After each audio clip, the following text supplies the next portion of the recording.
a pretty strong stat checker champion, but when you look at the champions that she's getting paired with, she doesn't really have a theme. There's not really a very big purpose. She is locked in. Very bizarre to see the lack of synergy within Afreeca's team composition. This Zoe now is the one that's going to be out of place and just really conducting herself as an isolated champion in this comp. Yeah, I mean, she's kind of going to be alone. There is some pick potential where you can Sleepy Trouble Bubble and try to follow up with Equalizer and have some engage in that way, but outside of that, it's kind of like she's just there on an island in the mid lane against Azir. At least it's not Pantheon. That's all I'll say. I don't want to see that matchup again. The Azir absolutely dumping on the Pantheon, and Fly did not have a great game on that one, so will be a bit of a switch up. As what are you thinking about this? What are you thinking about this draft? Any predictions? I'm thinking that SANDBOX have a much stronger draft all around. The only thing that is a little bit worrying, though, is Zoe in mid lane is going to fare a lot better against the Azir than the Pantheon, as well as now Afreeca find themselves with the Jarven, the Lucian down in bot lane. So we'll see now what happens with SANDBOX lacking control around the right-hand quadrant of the map. And that might prove to be a way out for Afreeca's team composition if they can somehow threaten and bring this game to Soul Point. Yeah, absolutely. So looks like we're just about ready to hop into game number 2. Spirit back onto the Jarven. If you guys remember, he used to play support AP Jarven. So definitely knows how to pick up that champion. We'll be excited to see if that sub can change things up here in terms of the play for the side of SANDBOX, as it is game number 2. Dove, he picked up the player of the game on the Azir and is going to give that champion another shot. Sejuani starting out with a very defensive opening, as is basically both parties. Just doing a 5-point start. If there were going to be, or if one of these two teams would decide to try to do something aggressive early on, it would definitely be, it would have been SANDBOX with the Bruam and the Sejuani. And at this point, we take a look at the runes, and there it is. Born in Sin. Double Scorch on the side of Afreeca. Oh no. And so Zoe can't really kill Azir straight up. Rumble can't really kill Sett straight up. These are very bizarre rune choices that, even when you factor in the jungle matchup and the overall dynamic of stuff, what they should be looking to achieve is, rather than trying to find ways to kill a blue side Sett, who is it's very easy for him to play defensively, or to try to flip killing the Azir in mid lane or something of that nature. Play towards the strengths of the mid lane and the bot lane. Try to focus on getting all of those dragons, and then looking for something in the mid game centered around like a Zoe bubble or something like that. Because you're not going to find super edges early on, and you end up hitting the stats tab or something and seeing how much damage that Scorch ends up doing.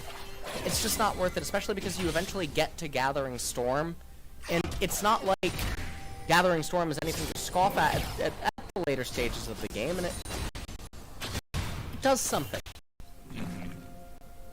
Speaking of doing something, Spirit just gonna run on through. He shoves his spear into the casters and steals one of the XP from them. And then he goes on his merry way up to the red buff, so it's gonna be a little bit annoying. Steals that one away from Fly. Was looking to get pretty aggressive on the Jarvan, as we did see. He was able to steal one little popcorn chicken at the same time. Just gonna go on his merry way.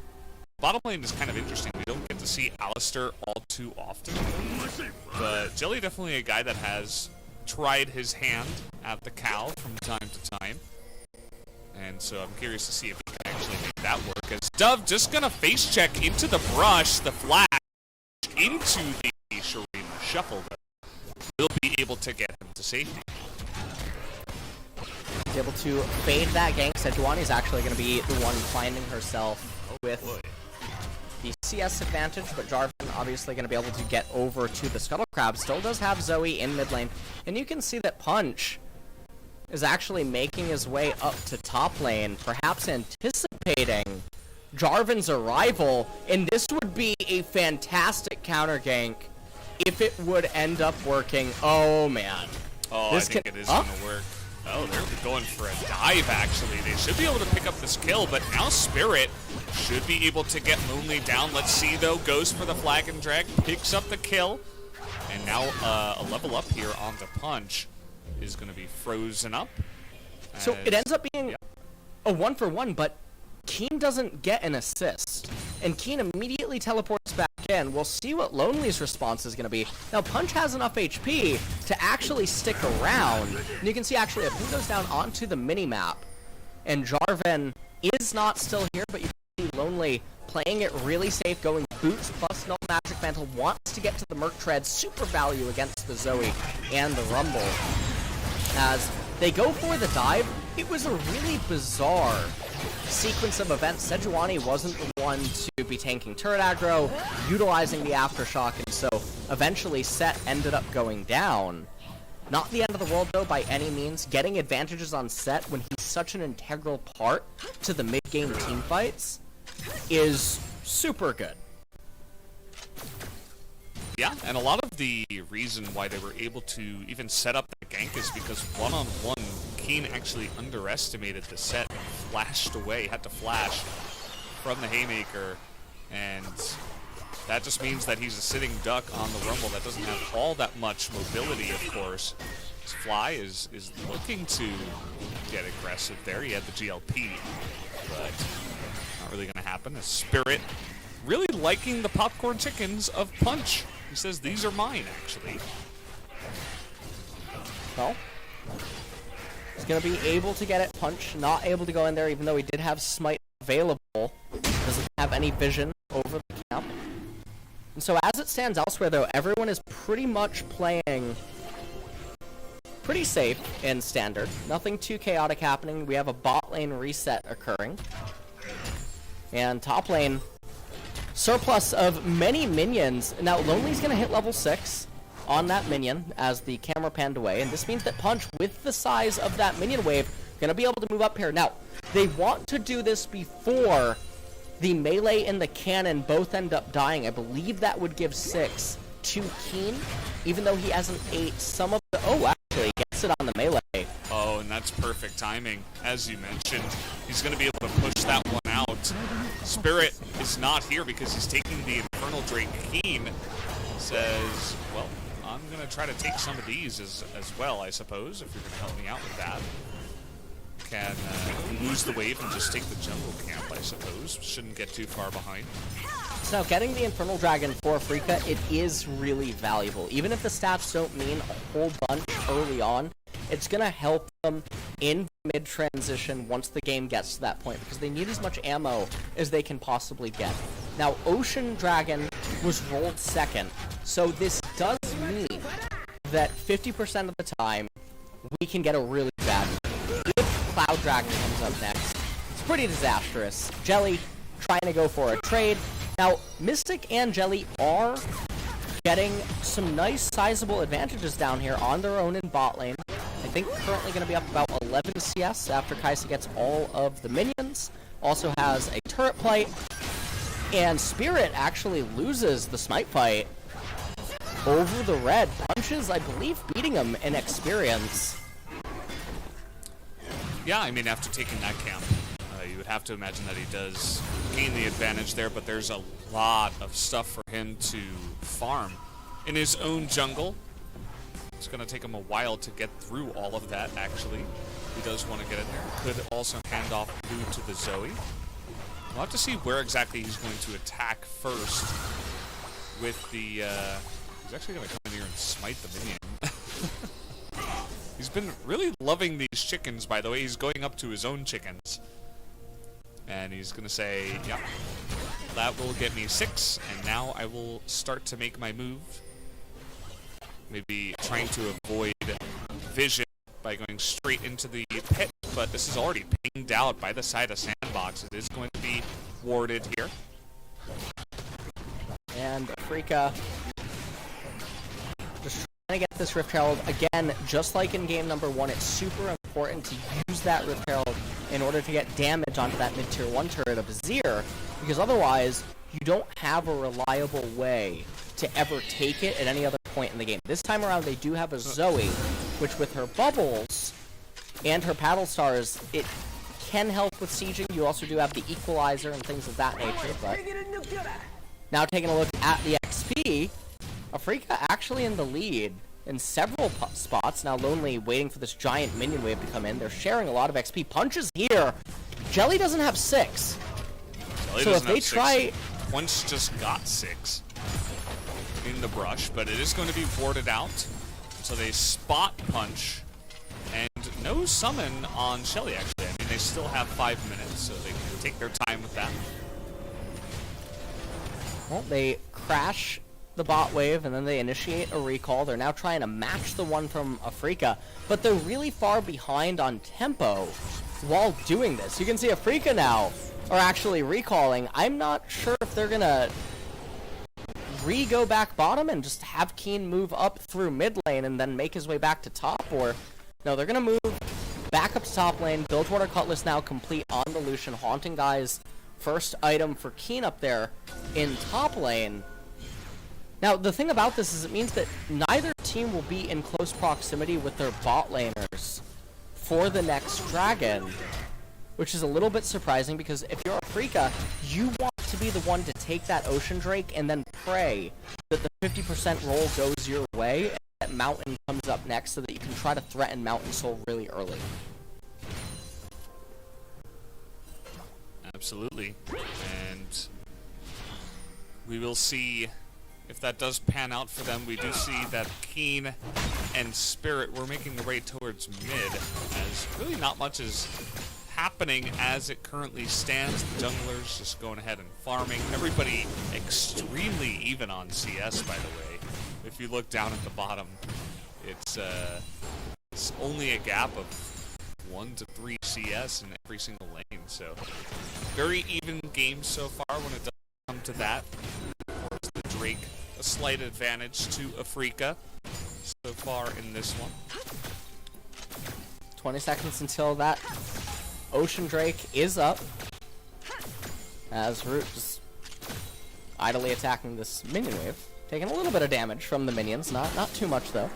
And is he gonna just, no, he's gonna, I think he's gonna stay to shove out the next wave. There's really no reason to try to recall. You're already too late in terms of tempo to be able to get anywhere meaningful. It's a lot better if Gorilla and Root stay top lane and just try to get turret plates rather than just aimlessly recalling. And you can see that Afreeca acknowledges that SANDBOX is not interested at all in trying to contest. And so as a byproduct of that, they try to send Mystic back up to top lane. Root does recover in the CS department from what he was down earlier. Also has a turret plate now under his belt. And we're just sort of going blow for blow. Now, SANDBOX is actually ahead in terms of overall gold, and we're entering the stage of the game where it's early into mid-transition. Azir's going to complete his Nashor's Tooth now this time around, and Sett's going to complete his Black Cleaver, so F's in chat for that one. But it's going very similar to game number 1, so you have to ask yourself, how is Afreeca going to win? It's definitely a good question. At least they are going to put down the Rift Heralds here and try to get some plates for KIIN, it looks like. But okay, it's just going to go the way of Fly, and actually the jungler is engaged from the right side as this Rumble is dead. Just immediately, just like that, a huge collapse coming in, a big interrupt from the side of SANDBOX. That's going to make it 2 kills now. As yes, they got some plates, but they paid dearly for it. Well, just trying to stay up in top lane, doing whatever he possibly can. These deaths are the opposite of what is good, Valdez. Oh no. As Gorilla Punch and Root are looking to do something, but gonna actually be dissuaded by the damage that was coming out of Mystic. Very cautious right there. Now, they don't have Bruam ultimate. They do have exhaust, and I believe they have the Sejuani ultimate too, but very peculiar how reserved they're being right there. They do know that KIIN has teleport when he does respawn, so perhaps just erring on the side of caution. Yeah, definitely not a decision that you see a lot of teams make. Maybe that's someone like Gorilla on the support role that's kind of, you know, giving them all the information that allows them to be that cautious. It's a very curious maneuver, for sure. Well, at this point, 2.5 minutes until Cloud Dragon coming up, and fortunately for SANDBOX, they rolled fantastic.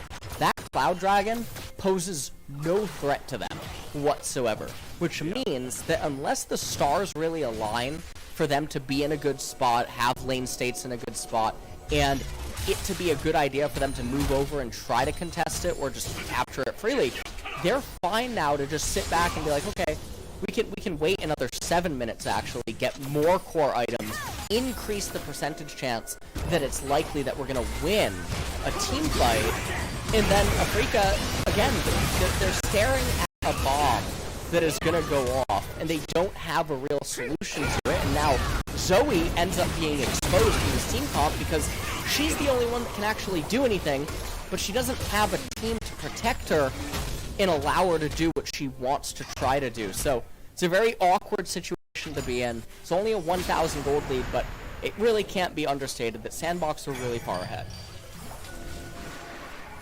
Yes, definitely sitting back and saying, okay, we've got another lead in the early game.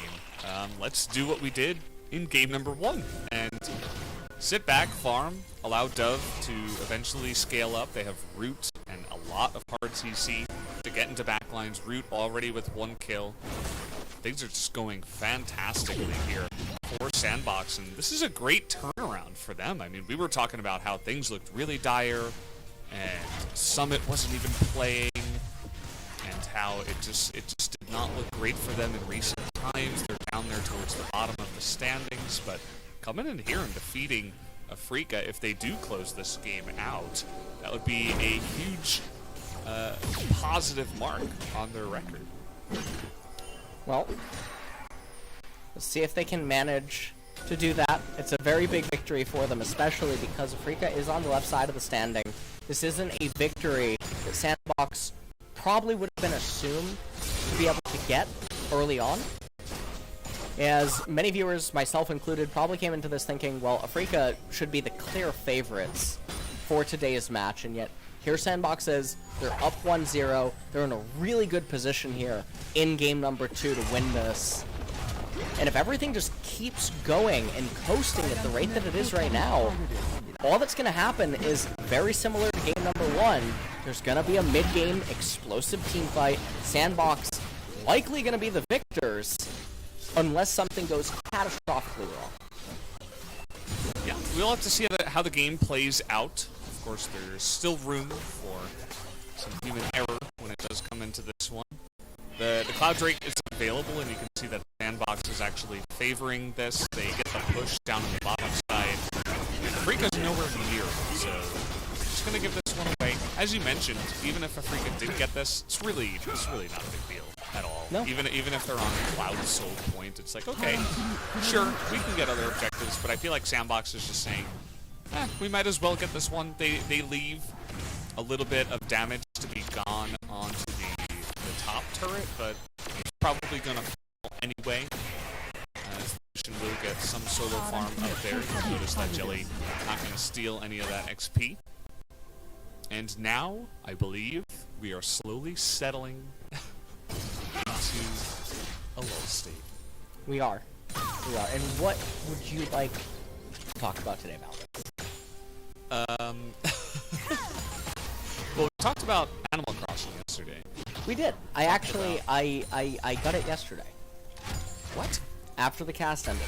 No. I was Really? tempted. Yes, I did. I spent copy? like 3 hours fiddling with the Switch and stuff because the Korean region language, and trying to figure out how I could get an Animal Crossing code, and I finally did it. Oh, well, congratulations. Thank you. That's really big. I'm taking a lot of... I have a lot of inspiration from some of the characters in that game I've heard about. Apparently there's one guy and everyone owes a lot of debt to him. And I just think, wow, that guy's a businessman I would like to follow. He probably gets a lot of Prime subs if we had to imagine. He probably does. Yeah, I would get the game too, but yeah, I don't have a Switch still. I didn't go out and buy a Switch after the cast either. I'm not as smart as you. So, Totally fine. Yeah, you know, some people are just gifted, and others are not. Well, so it feels bad. You know what, Valdez? I think that you are very gifted. Oh, thank you. I feel gifted to be here with you today. Wow. You know, 3 minutes until the Cloud Dragon comes up, but I already feel like I'm living on a cloud with you here, Valdez. Yeah, thankfully we're here. I mean, I wonder what the collective would do. Imagine if we just like streamed the games and there was no cast.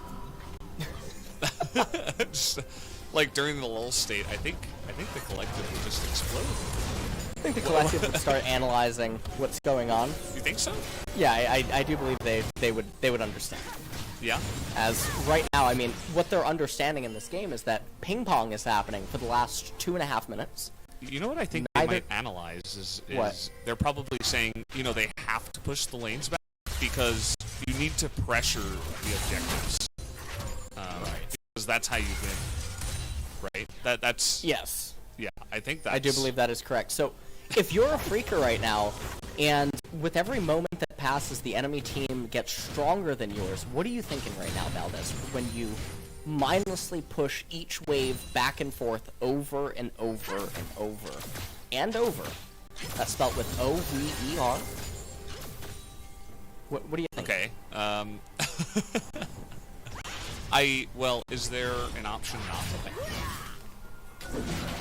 Like, maybe just not thinking is an option.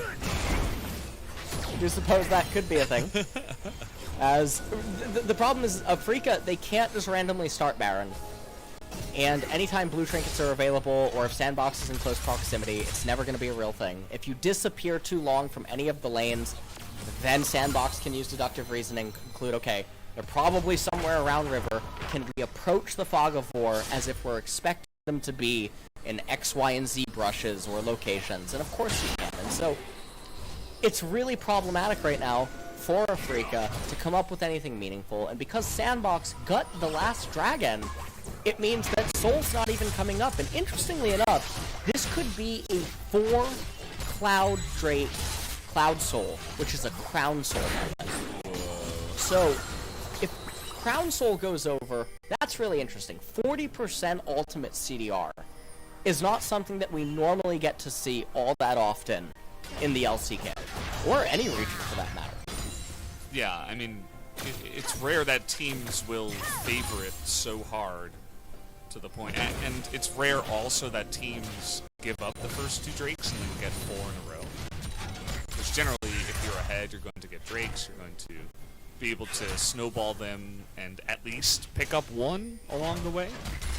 But yeah, not the case in some games where, you know, we had a relatively lowly early game, very slow early game, a couple kills back and forth. But then, you know, just 1 or 2 mistakes in the mid game by Afreeca. Here we go. Yeah, okay. You ready for this? Here we go. Cloud Drake is live. Here's that mid-game team fight. Now, again, SANDBOX, they don't have to opt into this. Now, watch as Zoe is the really only hope Afreeca has in this team fight. Everyone else, not sitting pretty. Spirit feels like he wanted to make a bit of a donation, donated 30% of his life away. Oh, he's given more.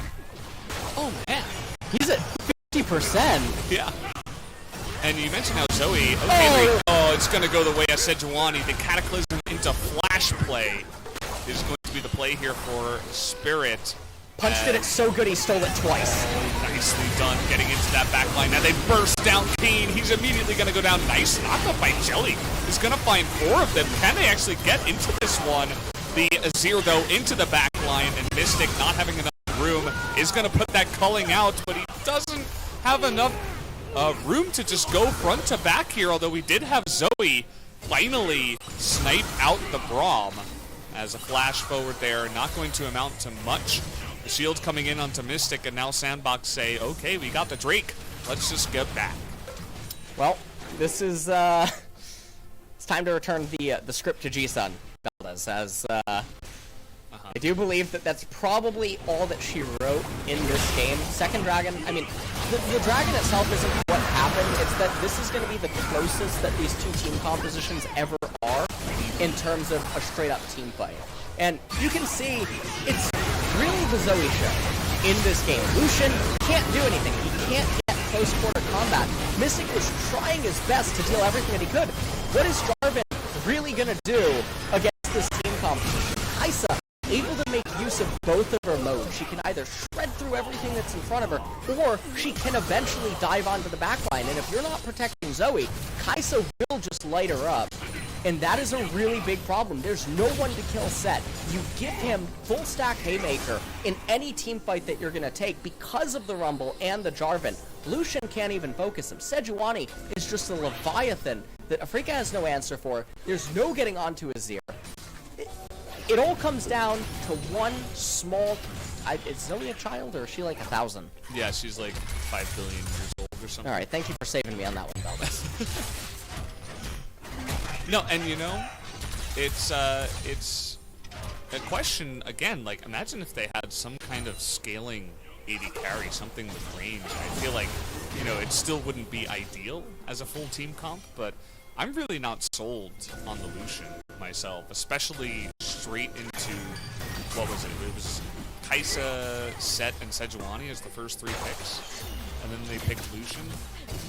I don't know, it's just like you get a Bruam in the front and immediately he gets exhausted, and then it's just like, okay, well, I'm going to have to hold that thought as KIIN is going to get caught out here once again. He's burning down Root, he's doing a good job there, but he's still caught, so down he will go. 5 on 4 now. Nope. I mean, there is the Baron, but SANDBOX are on the wrong side. You can see them trying to rotate up to the mid lane. But I don't think they're going to rush a Baron or anything at this point anyway. And, well, we'll see what can go on here as SANDBOX are sieging the mid-tier 1 turret. Afreeca don't really have clear options. They have to just wait for Zoe Bubbles and Alistar to try to carry them through. And also, take a look at Fly's itemization. So he had the Oblivion Orb, which is fine. You have the Oblivion Orb, you have the Sword Penetration Boots. That's where the real brunt of Morello's value comes from. No one on SANDBOX is healing. There's no one that is actively trying to heal and do anything. Yes, you have a Fleet Footwork. Sure, you have a Doran's Blade on Kaisa, which probably, maybe that's why the Morello came in.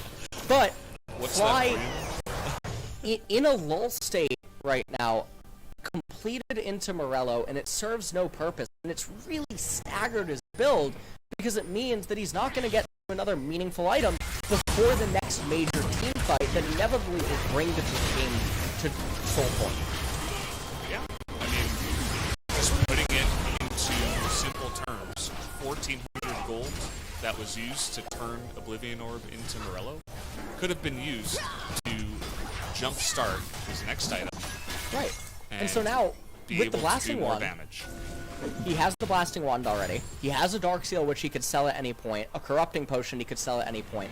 The Blasting Wand, plus the 1,400 gold, you almost got a Void Staff, which is really valuable at this point in the game. And before the next dragon comes up, if you sell the Corrupting plus the Dark Seal, plus whatever gold Zoe's sitting on, you probably have it for this team fight, which is a lot more valuable than just having the Morello debuff and the Blasting Wand by itself, plus a little bit of the extra stat amplification that comes from the Dark Seal, and the Corrupting Potion, because Zoe needs to delete someone or bring them really close to life, and having as much pen as she possibly can right now is really going to help with that. Oh boy, Jelly, rough spot here, forced to pop that ultimate early. And that means Zeke's is down, that means his ultimate is down, that means the next team fight should absolutely be SANDBOX's. And it's a ticking time bomb for Afreeca. They're struggling to defuse it, but they're making mistake after mistake. SANDBOX is taking advantage of that. The trouble bubble gonna come down here as Lonely will just step in front of that one. They pick up the Cloud Drake. And now 5 minutes until they get a 4 Cloud Drake, the Crown Drake, Crown Soul, I suppose you can call it there. As Afreeca thinking about poking him down, doing a decent job, but they're not going to be able to garner any objectives from that play. And I'm really curious to see what this is going to look like if SANDBOX does get to that 40% ultimate CDR with champions that they do stack CDR. So Kai'Sa right now does have some CDR from Nashor's Tooth. Azir is, I believe, at max CDR. I'm forgetting actually what his secondary rune is. I am so sorry. But when he has the blue buff, he's going to be at max CDR. And this is really scary. Sett, obviously, is going to be moving really fast. And this is really interesting. It's not every day that we do get to see this. Obviously, we don't have a super chaotic champion like Zilean or Echo in this game that really just make that Crown Soul so gross and obnoxious for enemies to try to deal with. But it's still going to be exciting to see it unfold. SANDBOX doing everything right. Azir sitting on Oblivion Orb has the Sword Pen boots, although with only 3.5 minutes till the next dragon, this might be one of the times where just getting Morello could probably be okay. You have the option to obviously get Haunting Guys for 100 gold more, but if you need as much power as you can possibly cap for this final team fight around this Dragon Soul, that might be an option for him. We'll have to see. Yeah, we'll have to see what he does end up completing here. Lonely has been he's turned into the bully. He got bullied in game 1, and then he's like, hey, you know what, dude? Let me play this set. I'm going to show you what's up. He's, with the help of his teammates, he's put KIIN down to 0-4-0, and is in their jungle, in their face, not allowing KIIN much room to push out at all. Of course, for right now, there is not much that's going to happen until the Cloud Drake does spawn. Of course, so we get these mini lull states in between the dragon fights, as of course Afreeca don't really have any way to get onto the Baron and burst it down or anything like that. It would be not a good idea, and so they're just trying to get some vision around it, see what they can see. A Spirit has been seen. He poked a little bit, but He built it. He did. See? Now he's got the most punch possible. There's always the positives, Valdez. There's always the silver lining. As we take a look at the XP. Is 1,400 gold better than just a needlessly large rod? You know what? He's going to apply it to some of the champions that will heal a bit. Alright? Does that make it better in the end? I mean, what is it, the Blasting Wand and the... What is it, 100 health? So, you get 50 AP, 100 health, and the Grievous Wounds passive. Is what you end up receiving. So, at that point, I mean, Azir, if he ends up getting this at this point, perhaps... Because it doesn't just reduce the active healing of Conqueror or the active healing of the Blade of the Ruin King. It also stunts the passive HP regen on champions. So it sort of is dealing true damage, and to that extent, it adds up to a bit of damage. Maybe he's even going to be able to actually have an elixir if he would want to recall. He has a minute to get to it. But not too much else is really happening inside of this game. You just see ping pong continuing to happen. We're only at 10 kills in 32 minutes. But Zero pushes really fast. He does. How does he keep those soldiers in line? Mind control. Yeah, I guess that must be it, right? They are sand soldiers, so they don't exist, and then all of a sudden they exist, and he controls them. And, yeah, that allows him to push really fast. And, oh, he got the elixir! You know what? Dove is getting the MVP vote from me. Okay. He already did get the MVP vote. He's getting another one. He's ghosting the English broadcast right now, Valdez. That's actually what's happening. It's like, you know what? That's a good idea. Shouldn't forget my elixir. You were talking about how Zoe's kind of the only hope. You see Punch's health. That's what she did. Yeah. Really long range Battlestar. And that's all that they really have going for them. Now, actually, are we going to have a potential front door? I mean, obviously, they don't have the speed to raise the Nexus turrets as well, but they're walking right up mid lane. They're going to raise this mid-tier 3 turret, and I think they're going to get the inhibitor as well. Now, the inhibitor's a little bit scary, because Afreeca is already going to always be in close proximity to the Baron in mid and top lane, and so all that they ended up doing is, now they've created super minions rather than just cannon minions, but if they win the fight anyway, they were probably going to win regardless of if it's a super minion or a cannon minion. So realistically, there's a chance that they just ended up denying themselves 5 minutes worth of mid lane minions, depending on what Afreeca does. Yeah, I mean, it does depend on what they do, of course. I don't think they're going to freeze and allow a bunch of the waves to go to waste. In fact, they're going to push out as fast as possible.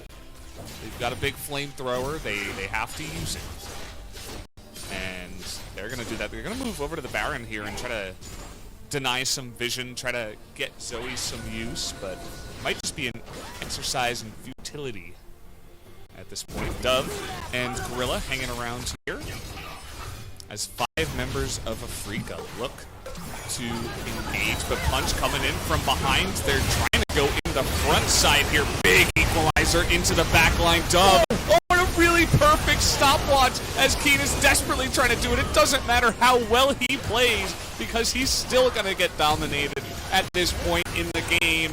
Down will go Jelly at the same time, make that 3, as now SANDBOX will turn to the Baron. Yeah, and I mean, we're seeing it time and time again in all of these team fights. The gold score isn't even really that different at so many stages of this game, but it's just so hard for Afreeca to find angles over and over, and now SANDBOX, they're the ones with the Baron. This Baron is going to persist into the Crown Soul coming up. They're going to be able to get that for certain if they don't even just manage to win the game before it comes up. Yeah, I mean, they've opened up the front door. They've blasted that door off the hinges. As we'll take another look here at the fight, the flank. Really great. Yeah, so you can see Afreeca, they're trying to do everything that they possibly can, but Lonely with the superplex from downtown into Facebreaker, Haymaker landing as well, 957 true damage. I mean, it's decent. As Jelly tries to run for his life, but Punch chasing him down. And at the end of this, it's just total control in SANDBOX. They have broken free of the SANDBOX. They are headed to the ocean. They're going to the ship mountains. It all connects. It all makes sense in the end. We're all coming full circle. Time is a flat circle.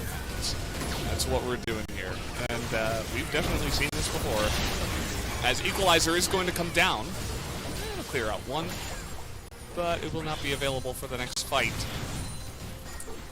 As they'll just push in with the Baron. As you mentioned, they're not going to wait for the Cloud Drake. They're going to try to get as much value out of this Baron push. SANDBOX, once again, they're playing very carefully.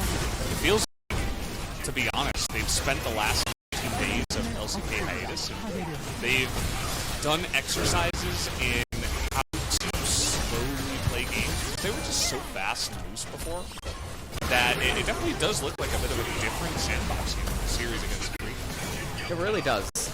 They're coming out so strong here. They're now sieging the Nexus turrets. We might see one final last stand. This is the alternate ending to Helm's Deep, because I just don't see a way. There is no Gandalf coming over this mountain. Okay, well, they get the combo down, and it just does not matter at this point. Even Gorilla, okay, well, he is going to go down. Dove going to just slap the 2 members that tried to get into that back line, as KIIN, again, gonna get stunned up and smacked here by Lonely in the front.